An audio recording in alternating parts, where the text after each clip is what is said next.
사실은 암을 없애는 식사의 비밀은 첫 번째는 언제 먹을 것인가입니다. 언제 먹을 것인가. 무엇을 먹을 것인가. 어떻게 먹을 것인가보다 중요한 게 뭐라고요? 언제 먹을 것인가. 저녁만 굶어도 오래 사십니다. 저녁만 드시지 않아도 암이 그렇게 빠르게 성장하지 않습니다. 근데 오늘은 사랑합니다 하고 옆에 사람을 꼭 안아주시기 바랍니다. 네, 사랑합니다. 네. 사랑해서 사랑합니다라는 말도 하지만 이제 지치고 힘든 그런 인생길에서 더 용기를 주기 위해서 당신을 옆에서 지키고 있습니다. 사랑합니다라고 얘기를 합니다. 상담하러 오시는 분들이 참 많아요. 그래서 제가 열심히 상담해드리는 게 또 저에게 주신 하나님의 축복이라고 생각을 하는데, 상담을 받고 돌아가셔서 열흘 20일 이렇게 대기하시면서 자연치유 프로그램을 따라 했더니 어때요? 몸이 좋아지십니까? 여기 와서 좋아지셔야 되는데 오기 전부터 좋아지셨어요. 그래서 안 올까봐 걱정이 됩니다. 이번에 특집으로 암을 없애는 식사의 비밀이라는 강의를 준비를 했어요. 그래서 암과 질병을 불러오는 저녁 식사를 하지 말자, 이런 취지로 이제 첫 번째 시간을 말씀드릴 거고요. 적어도 저희가 하는 그런 라이프 스타일 프로그램, 식사요법 이런 것들은 전 국민이 따라했으면 좋겠다. 그래서 전 국민이 행복했으면 좋겠다, 이런 소망을 가지고 있습니다. 우리 많은 분들이 오셔서 제가 집에 가서 어떻게 해야 됩니까? 라고 이제 질문을 하면 제가 이런 말씀 자주 해드립니다. 저녁만 굶어도 오래 사십니다. 저녁만 드시지 않아도 암이 그렇게 빠르게 성장하지 않습니다. 얘기를 합니다. 여러분들이 식사에 익숙해졌기 때문에 저녁에 이제 과일만 간단하게 드리는데 적어도 한 100g에서 200g 사이 정도는 괜찮은 것 같습니다. 그 정도의 과일을 드셔서 요기만 하신다면 소화액을 낭비하지 않고 충분한 해독과 공복 시간을 갖기 때문에 우리 세포가 재생이 되고 암 억제에 굉장히 효과적입니다. 우리가 암에 걸렸다, 고치기 힘든 질병에 노출되었다 그러면 제일 먼저 실천해야 될 것이 저녁을 거의 하지 않는, 또는 아주 저녁을 슬림하게 하는 그런 계획을 가져야 됩니다. 저녁 식사가 가져오는 질병의 첫 번째는 당뇨병을 유발을 시키는데요. 근데 여기 사이언스 타임스에 보면 2019년 3월 13일자 여기 뭐라고 되어 있습니까? 한번 읽어보겠습니다. 늦은 저녁 식사는 인슐린이 부족한 결과를 가져와 당뇨병을 유발합니다. 그래서 이제 이 암 환자분들이 당뇨병에 걸리면 제가 자주 하는 얘기가 있어요. 암과 고혈압을 가지고 있으면 당뇨나 고혈압이 좋아지기 전에는 암이 절대로 좋아지지가 않습니다. 그렇게 얘기를 합니다. 그러니까 뭐 항암이나 약물로 줄이는 것은 어느 정도 가능하죠. 근데 자연적으로 줄이는 것은 당뇨와 혈압이 있으면 좀처럼 암이 개선되지가 않습니다. 그러면 암을 없애기 위해서는 당뇨가 없어질까요? 당뇨는 없어집니까? 제가 이제 20년 동안 경험을 해보니까 고혈압, 당뇨는 병도 아니다. 암에 비하면 병도 아니에요. 그런데 그만큼 잘 없어집니다. 당이 600이 돼서 혼수 상태가 되고 사람들이 이렇게 방문을 갔다가 발견을 해서 그분이 이제 요양원으로 모셔온 기억이 있어요. 그런데 그분도 2달 만에 정상이 돼서 돌아갔습니다. 어쨌든 이 당뇨가 좋아지기 전에는 우리가 암이 좋아지기가 어려워요. 시리 호흡이라고 하는 병원이 있어요. 암 전문 병원이면서 이제 우수병원으로 알려진 그런 곳인데 거기 자료에 보면 이런 얘기가 있어요. 당뇨병 환자는 간암, 췌장암 발병률이 2배 높고 결장암, 방광암, 유방암 발병 위험이 정상인보다 높다, 이렇게 얘기합니다. 당뇨병 하나만 가지고 있어도 간암, 췌장암 발병률은 몇 배가 높아요? 2배가 높아요. 그리고 다른 결장암, 방광암, 유방암 이런 발병률들이 정상인보다 높다고 하는 것입니다. 그 다음에 우리가 저녁을 먹지 않아야 되는 것은, 저녁을 먹지 않으면 아침이나 점심때에 소화력이 활발해져요. 소화력이 좋아져서 이제 아침과 점심을 잘 먹게 되는데, 식사를 할 때 언제 가장 잘 먹어야 됩니까? 아침을 잘 먹어야 되고 그 다음에 점심이고, 저녁은 안 먹을수록 좋습니다. 하루에 이식을 한다고 할 때 보통 요즘에 이제 간헐적 단식에서 저녁 식사하시고 아침 드시고 이렇게 하는데 그건 좀 문제가 있어요. 그래서 제일 좋은 거는 아침을 잘 드시면 두 번째 식사 효과를 누릴 수 있는데 세컨드 밀 이펙트라고 하는 두 번째 식사 효과가 있습니다. 이 두 번째 식사 효과에 대해서 조은근 내과 원장님이 쓰신 말인데 한번 읽어보겠습니다. 아침을 먹지 않으면 동일한 식사를 점심과 저녁에 한다고 해도 아침을 먹을 때보다 혈당 유지가 안 됩니다.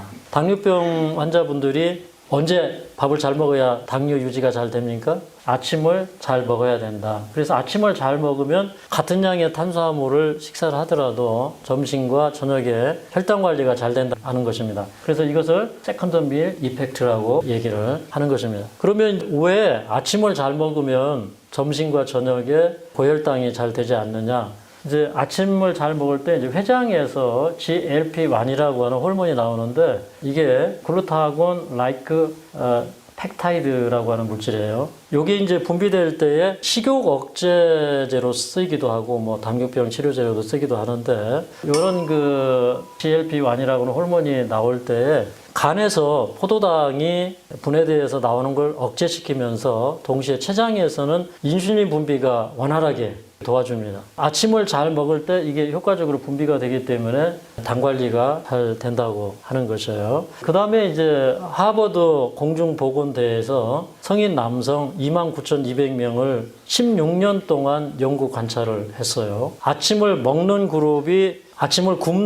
그룹에 비해서 더 건강했고 아침을 먹는 그룹에 비해서 당뇨병 발생률이 몇 프로나 높았어요? 21%가 높게 나타났습니다. 당뇨병이 걸리는 이유가 뭐냐? 그 이유 가운데 한 가지는 저녁 식사라고 하는 것입니다. 이스라엘의 텔 아비브 대학에서 당뇨병 환자 22명을 조사했더니 아침에 식사를 거른 환자는 점심 식사 후 혈당이 최대 39.8%, 저녁 식사 후에는 최대 24.9% 가까이 상승했다고 하는 것입니다.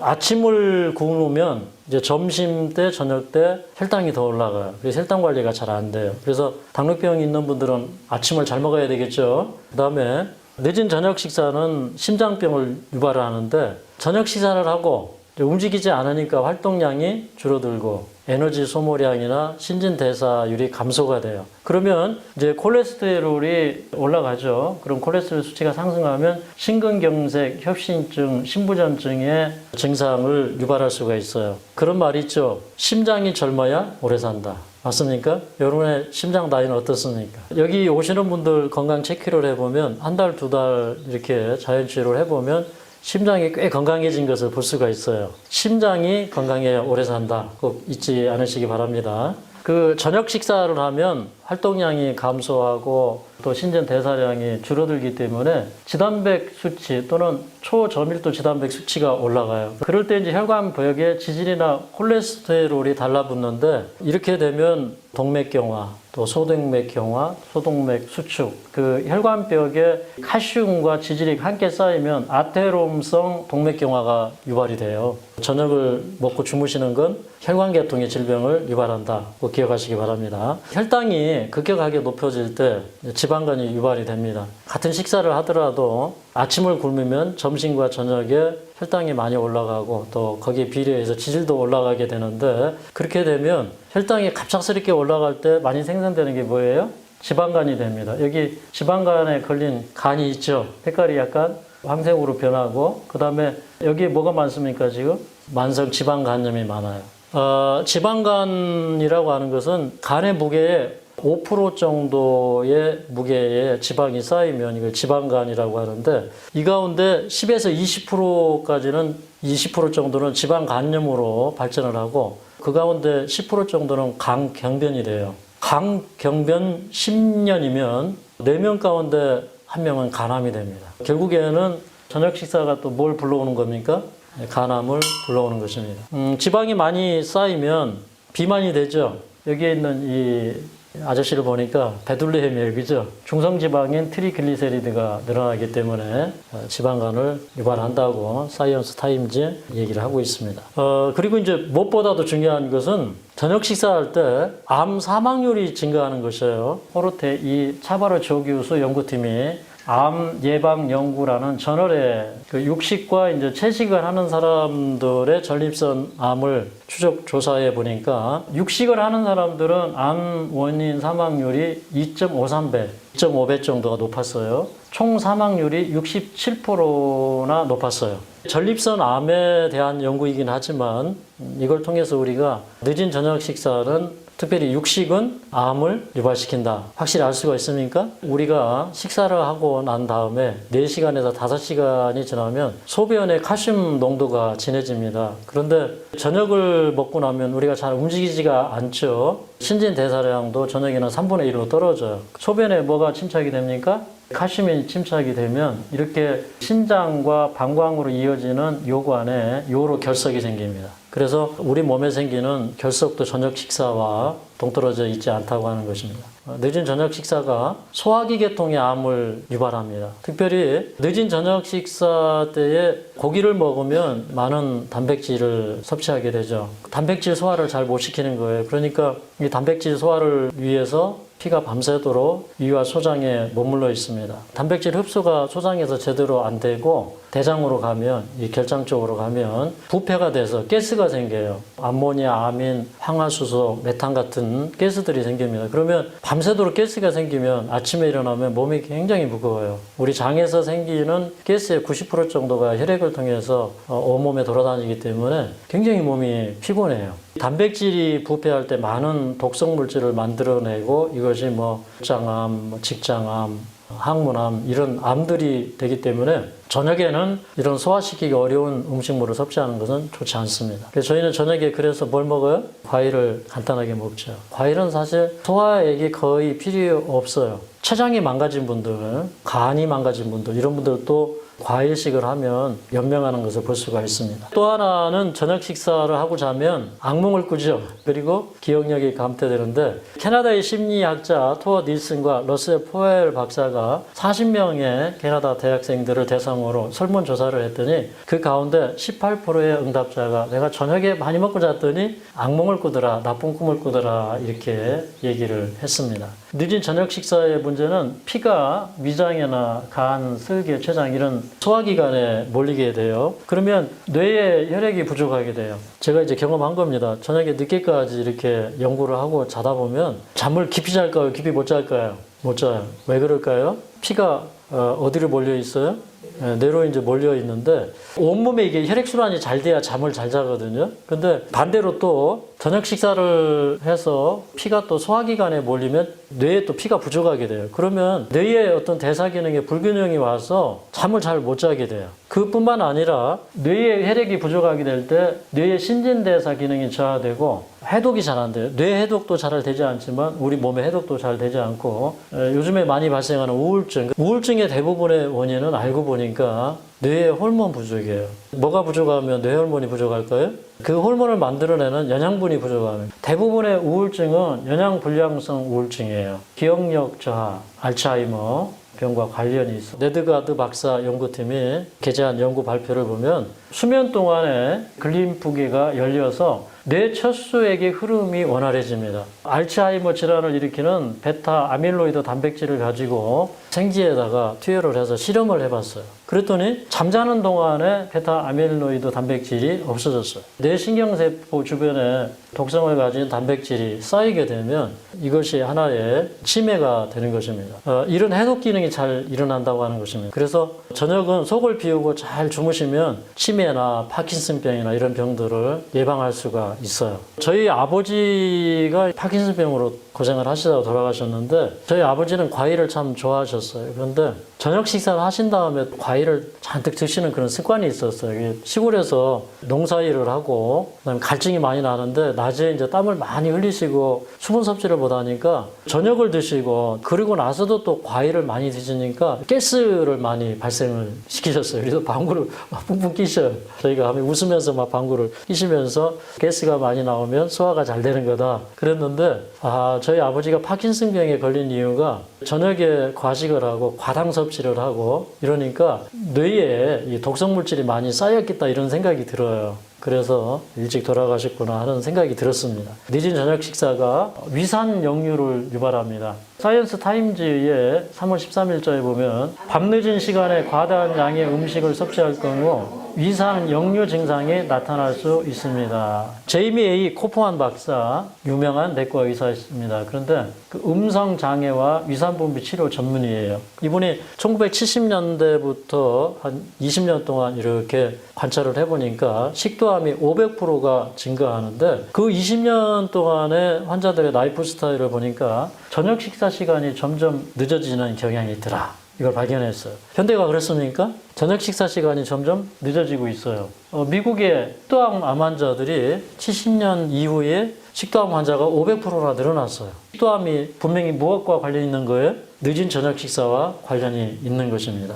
좀 함께 읽어보도록 하겠습니다. 시작. 탄수화물과 지방이 풍부한 고칼로리 디저트는 소화를 지연시키거나 하부 식도 관략근을 이완시킴으로써 위산 역류를 초래할 수 있다. 그 밖에 야간에 위산 역류를 초래하기로 악명 높은 식품, 음료로는 박하, 초콜릿, 청량음료, 알코올 등이 있다. 위산 역류를 시키는 것은 이제 고칼로리 음식, 예를 들어서 이제 탄수화물을 많이 먹는다든가 소화시키기 어려운 지방이나 단백질 이런 것들도 위산 역류가 되고, 또 하나는 박하, 페퍼민트, 무슨 뭐 민트 종류 그런 음료들, 이런 차들이 있죠. 초콜릿, 커피 이런 것들 속에 들어있는 이런 것에는 이 카페인이 들어있고, 페퍼민트 이런 박하 속에 들어있는 이런 그 물질이 식도 관략근을 느슨하게 해줘요. 이게 위산 역류를 초래해요. 청량음료는 왜 그럴까요? 가스가 올라오니까 가스 오를 때 위산이 역류가 됩니다. 알코올도 많이 섭취하시는 분들은 위벽을 자극을 심하게 하기 때문에 이게 위산이 역류가 돼요. 그래서 위산 역류는 식도암을 유발하는 그런 또 주범이 되는데요. 위산이 많아서 질병에 걸리는 사람보다는 위산이 부족해서 질병에 걸리는 사람들이 훨씬 많습니다. 위산이 부족한 결과는 위벽을 손상을 시키는데 어떻게 해서 위산 부족이 되느냐? 그 첫 번째 원인이 뭡니까? 늦은 저녁 식사, 그 다음에 과식, 스트레스. 위산 부족은 우리 뭐 세균이나 박테리아, 바이러스 이런 것들을 증식하게 만들어요. 예를 들어서 뭐 칸디다 균에 감염된 사람들은 혀에 막 염증이 아주 심하죠. 그런 게 사실은 위산이 부족해서 그래요. 그 위산이 잘 나오면 헬리코박터 파일로리 균 감염도 잘 되잖아요. 헬리코박터 균에 감염되면 위벽이 얇아져요. 그러면서 위축성 위염이 됩니다. 이런 그 위산의 부족은 또 아스피린 복용, 이런 그 위산 부족은 위축성 위염과 장 상피 화성이 됩니다. 장 상피 화성이 뭐죠? 위벽 세포가 무슨 세포로 변하는 거예요? 장 세포로 변하는 거예요. 그래서 담즙이 역류하고 역류된 담즙이 위를 통해서 흡수되고, 담즙은 어떤 면에서는 우리 몸에 노폐물을 내보내는 그런 역할을 하기 때문에 우리 건강에 상당히 좋지 않고, 이게 장상피화성의 위암의 가장 큰 원인이 됩니다. 위벽증이 파기가 되면 위산 분비도 안 되지만, 또 위산에서부터 우리 위를 보호하는 호르몬이 뭡니까? 이 뮤신이 있는데, 뮤신 분비가 줄어들어서 위가 산에 아주 민감하게 되죠. 그러니까 위산이 많이 나와서 속이 시린 게 아니라 뭐가 부족해서 그래? 뮤신이 부족해서 그래요. 식도암이나 위암, 암에 걸린 분들이 이제 여기 자주 오시는데, 제가 이제 잊지 않는 분이 한 분 계셔요. 시애틀에서 오셨었죠. 근데 여사님은 자기가 와서 그래요. 자기 위는 암세포로 확 둘러싸여 있대요. 그리고 음식을 먹으면 바로 토해요. 그런 분들을 말기라고 그래요. 어떤 약도 듣지가 않아요. 우리가 그분한테 기적의 히포크라테스 스프, 그걸 만들어가지고 이제 이분에게 드렸어요. 위벽 세포가 자주 바뀌고 또 단시간에 이 바뀐다고 하는 그것을 제가 경험적으로 잘 알기 때문에 그분에게 몇 주 동안 계속해서 히포크라테스 스프, 그러니까 토마토 스프를 만들어서 그 즙을 만들어서 계속 이렇게 드렸습니다. 그런데 그분이 그걸 먹으면서 좋아졌어요. 그 다음에 위산 뭐 억제제를 우리가 많이 먹잖아요. 뭐 속이 시리다 그러면 위산을 중화시키는 제산제들을 많이 주죠. 그렇게 하면 점점 더 이 위의 기능이 무력화됩니다. 그게 아주 좋은 방법이 아니에요. 근데 위산이 적절하게 나와야 되는데, 위액이 보니까 일일 식사에 500ml에서 700ml 나와요. 아마 이게 우리가 먹는 양하고 비쌀 것 같아요. 그죠? 이렇게 많이 나와요. 위산은 pH가 뭐 pH 1에서 1.5 그 정도로 되어야 단백질 분해 효소들이 재기능을 할 수가 있습니다. 근데 이 위산은 칼슘, 철, 비타민 12 이런 음식을 영양소들을 흡수하는 데 도움을 줍니다. 그러니까 위산이 잘 안 나오면 비타민 12도 부족하고 철분, 칼슘도 부족한 거예요. 그 다음에 세균이나 바이러스, 박테리아를 소독하는 역할을 해요. 근데 이 소독이 잘 안 될 때 여러분의 혓바닥을 보면 위산이 부족하면 균이 많이 장에 번식을 하면 혓바닥이 어떻게 변해요? 하얗게 변하고 칸디다 감염이 되면 굉장히 많은 염증 덩어리 이런 것들을 볼 수가 있습니다. 위산이 부족해서 헬리코박터 파이로리균에 감염이 된다. 그 다음에 알레르기 증상. 요즘 알레르기 있는 분들 굉장히 많죠. 그것도 무엇과 관련이 있어요? 위산의 부족. 소화가 덜 된 음식물이 우리 몸 안으로 자꾸 유입이 될 때 그런 음식물들이 우리 세포에 달라붙으면 우리 몸은 그것을 적으로 간주해요. 그래서 항원으로 간주를 해서 자꾸 그것을 공격을 하거든요. 그래서 이 자가 면역 질환인 이런 알레르기 증상이 나타나는 것입니다. 그 다음에 늦은 저녁 식사는 하부 식도 관략근을 약화시킨다. 이게 원래 이 밸브가 잘 잠겨져 있어야 되는데 약화되면 꼭 밥 먹고 나면 트름이 올라오는 거예요. 가스와 더불어서 위산이 역류하는 것입니다. 소화액이 부족하고 음식물이 위아래 오래도록 머무는데 내려가지는 못하고 그러니까 위로 올라오게 되죠. 근데 위산 역류의 첫 번째 과식, 늦은 저녁 식사, 먹고 눕는 습관, 재채기, 구토, 또 식후 커피 이런 것들이 위산 역류의 원인이 돼요. 좀 전에 커피 속에는 뭐가 들어있다? 카페인이 들어있는데 카페인은 식도 관략근을 이완시키는 그런 역할을 하기 때문에 위산이 역류가 됩니다. 책상에서 엎드려 있는 자세, 공부하다가 그냥 엎드려 있고 우리 책보다 엎드려 있고 그러는데 이게 위산을 역류시켜요. 하부 식도 관략근을 자극해서 위산을 역류시키고 또 그럴 때 식도가 타는 듯한 그런 통증을 느낀다고 그러잖아요. 톡스림 또 부치 또 암을 유발을 시킵니다. 늦은 저녁 식사가 가져오는 질병들에 대해서 우리가 살펴보고 특별히 우리는 암에 많이 노출되어 있는 사람들이니까 암들을 좀 살펴보면 위산이 역류하면 식도암이 걸려요. 그래서 현저하게 저녁이 늦어질수록 식도암 환자의 발병률이 높아지더라. 이게 이제 코퍼만 박사의 연구고요. 그 다음에 이 늦은 저녁 식사가 당뇨병을 불러오고 혈당 관리가 안 되니까 간암, 췌장암 발병률이 2배나 높다. 요즘에 췌장암 환자분들이 그렇게 많아져요. 예전에 비해서 췌장암 환자분들이 많아요. 그 이유가 뭐예요? 우리 식사가 점점 늦어지고 있는데 기인이 되는 거예요. 그리고 우리 식사가 점점 채소 중심에서 육식으로 옮겨가고 있는 거 많은 인슐린이 필요한데 저녁을 늦게 먹고 고지방, 고단백 이런 것들을 먹을 때 많은 인슐린이 필요한데 저녁에 일하기를 제일 싫어하잖아요. 췌장은. 췌장이 병이 걸리는 겁니다. 결장암, 방광암, 유방암 발병 위험이 정상인보다 높다. CD. 그 다음에 지방간으로 인한 간경근과 간 유발을 시킨다. 이제 지방간 환자의 10% 내지 20%는 이제 지방 간염이 되고 간염 환자의 또 10%는 간경변 환자가 되고 간경변은 간이 쪼그라들고 굳는 그런 병이죠. 그 다음에 간경변 10년이면 그 중에 25% 4명 중에 하나는 간암이 된다. 저녁 식사를 피해야 되겠습니다. 또 그 다음에 모든 소화기 계통의 암은 전부 저녁 식사와 관련이 되어 있습니다. 그래서 위암, 식도암, 간암, 췌장암, 결장암, 직장암, 복막암 등등등 이런 모든 소화기 계통의 암은 저녁 식사와 관련이 되어 있고 소화가 덜 된 음식물들이 우리 몸 안으로 이제 유입이 되죠. 혈관을 통해서 림프절을 통해서 유입이 되면 그게 결국에는 간으로 가요. 근데 간에서 그거를 해독을 다 시키지 못하고 그걸 다 처리를 하지 못하면 소화가 덜 된 그 음식물들이나 또는 간에서 해독하지 못한 균들이 흉부 림프절 쪽으로 이동을 하면 그게 폐암이나 유방암의 원인이 돼요. 제가 이렇게 이제 강의를 한 다음에 제 강의를 듣고 이제 어떤 분이 오셔서 이런 얘기를 했어요.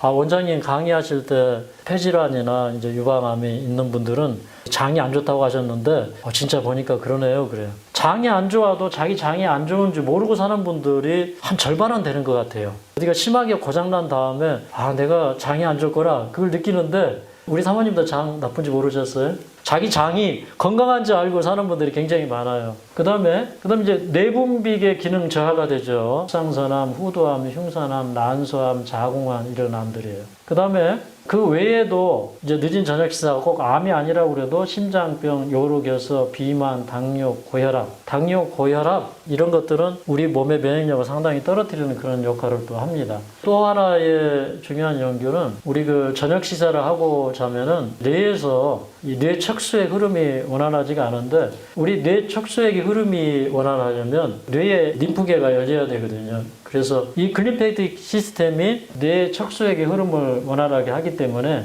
이 저녁 식사를 하면 해독을 저하시키고 면역력을 저하시키고 수면 장애를 가져옵니다. 뇌 척수액이 뇌 노폐물을 운반하는 그런 역할을 해요. 또 항체를 운반하고 그래요. 그러면 저녁에 이제 공복으로 잘 주무셔야 몸에 노폐물을 뇌 척수액이 잘 운반을 하면서 이거를 해독을 시키는데 그걸 하지 못하면 해독 기능이 저하됩니다. 그 다음에 항체를 운반을 해야 되는데 이 항체 운반이 잘 안 되면 회복이 잘 안 되겠죠. 그래서 이제 뇌종양 환자분들이 많이 와요. 또 폐에서 뇌로 전이 되신 분들, 유방에서 뇌로 전이 되시는 분들, 우리 소화기에서 흉부 림프계 유방이나 이제 이 폐나 이런 쪽, 그 다음에 여기 이제 갑상선 또 뇌 이렇게 이 같은 계통으로 이렇게 흘러가요. 그쪽으로 이제 안 좋아지는데 그러면 뇌종양 환자분들도 저녁을 먹지 않는 그런 식사를 하고 해독식을 하고 하니까 뇌종양이 좋아집니까? 예, 실제로 이제 여기 오시는 분들 가운데 뇌종양에 걸려 있다가 뇌가 좋아지는 분이 있어요. 그 다음에 우리 저녁을 먹지 않아야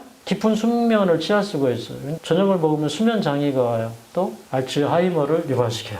그래서 우리가 나쁜 습관을 고쳐야 되는데 사실 이 성경의 식사 문화를 연구를 해보니까 출애굽기 16장에 보니까 하나님께서 이스라엘 백성들에게 만나를 주실 때 그 만나를 아침에 거두게 하셨죠. 뭐 아침에는 만나를 주시고 저녁에는 또 뭐 메추라기 때를 보내시고 그러는데 보니까 점심이 있어요, 없어요? 점심이 없어요. 그러니까 그 히브리인들의 저녁이라고 하는 것은 해가 중천에 약간 기울어지는 시간, 오후 1시에도 2시간. 그러니까 그 사이에 두 번째 식사를 한 거예요. 유대인들의 구약 4,000년 동안의 이 식습관이에요. 그래서 유대인들은 사실은 예수님 당시에도 이식을 하는 것이 일반적이었다라는 그런 설교를 어떤 목사님이 하시더라고요. 그래서 그 자료도 제가 본 적이 있는데 그래서 원래 이제 성경의 문화는 늦은 저녁 식사가 없어요. 이것은 그 유대인들의 문화가 아니에요. 이거는 이제 이교에서 들어온 그런 문화이고 또 로마 시대 때부터 저녁 식사를 하기 시작했어요. 성경 말씀에 이런 말씀이 있습니다. 우리 뇌가 만일 탐식자여든 내 목에 칼을 둘 것이니라. 히브리서 12장 1절에 보면 모든 얽매이기 쉬운 죄를 벗어버리고 그런 말씀이 있죠. 그 얽매이기 쉬운 죄가 뭐예요? 이게 식욕, 정욕, 명예욕 이런 것들이 사람이 얽매이기 쉬운 죄예요. 너희가 먹든지 마시든지 무엇을 하든지 다 하나님의 영광을 위하여 하라. 건강하게 내 몸을 관리해야 주님의 많은 사업을 할 수 있구나 이런 생각을 하게 되었어요. 우리가 주님께 쓰임받는 삶, 또 희망 있는 삶, 아름다운 삶 그걸 꿈꾸는 사람들은 우리 모든 일에 절제해야 돼요. 그래서 절제가 곧 건강의 길이다. 우리 기억해야 됩니다. 한번 따라 하시겠습니다. 절제가 곧 건강의 길이다. 네. 절제를 실천을 해보니까 몸이 좋아지는 거예요. 이제 여기 오신 분들 가운데 이제 암을 뭐 어떤 분들은 뭐 10년, 어떤 분들은 뭐 몇 년씩 이렇게 달고 사시는 분들이 있어요. 그동안에 이렇게도 안 되고 저렇게도 안 되고 뭐 그래요. 그래서 이제 저는 이런 얘기를 하고 싶어요. 지금까지 여러분이 무엇을 먹을 것인가 또는 어떻게 먹을 것인가를 생각을 했어요. 그런데 사실은 암을 없애는 식사의 비밀은 첫 번째는 언제 먹을 것인가입니다. 언제 먹을 것인가. 무엇을 먹을 것인가. 어떻게 먹을 것인가보다 중요한 게 뭐라고요? 언제 먹을 것인가. 꼭 기억해야 됩니다. 이 사람들이 언제 먹을 거는 그거는 중요하게 생각하지 않아요. 이 사단이 마지막 시대에 하는 게 뭐냐면 사단은 우리에게 아침과 저녁 시간을 바꿔놔 버렸어요. 이걸 뒤집어 놔 버렸어요. 그죠? 그래서 인체 리듬의 자연적인 흐름을 바꿔놔 버렸어요. 그러니까 사람들은 이제 뭐 16시간 이상의 간헐적 단식을 한다고 하면서 밥을 자꾸 언제 먹으라고 그래요? 저녁에 먹으라. 그리고 아침을 먹지 마라 그래요. 그거는 바른 음성일까요? 잘못된 음성일까요? 잘못된 음성이에요. 그거는 아침을 잘 먹으려면 저녁에 필히 어떻게 해야 돼요? 일찍 자야죠. 라이프 스타일을 바꾸지 않고는 암을 고칠 수 있어요? 없어요? 없어요. 내가 자연의 법칙에 순종하는 것은 영적인 법칙에 순종하는 것이고 하나님의 말씀에 순종하는 것이에요. 도덕법에 못지않게 자연의 법칙도 순종하는 것이다. 자연의 법칙을 누가 만드셨어요? 하나님이 만드셨어요. 그러면 그 자연의 법칙은 도덕법과 조화될까요? 네. 그래서 요즘에 이제 전인 교육 혹은 전인 건강을 얘기할 때가 이제 된 거예요. 요즘에는 전인 교육에서 나아가서 전인 건강을 얘기해야 돼요. 그렇죠? 그러면 전인 건강이 뭐예요? 도덕 법칙과 비례해서 자연의 법칙도 중요하다는 거예요. 자연의 법칙을 잘 따르면 영적으로도 건강해집니까? 네. 그래서 도덕 법칙, 자연의 법칙을 잘 준수하는 사람들이 영적으로 건강한 사람들이에요. 그렇죠? 여러분 여기서 전인 건강을 배우시는 거예요. 그래서 오늘 강의가 여러분에게 큰 힘과 지혜가 되시길 바라면서 강의를 마치겠습니다. 지금 이영수 원장이었습니다.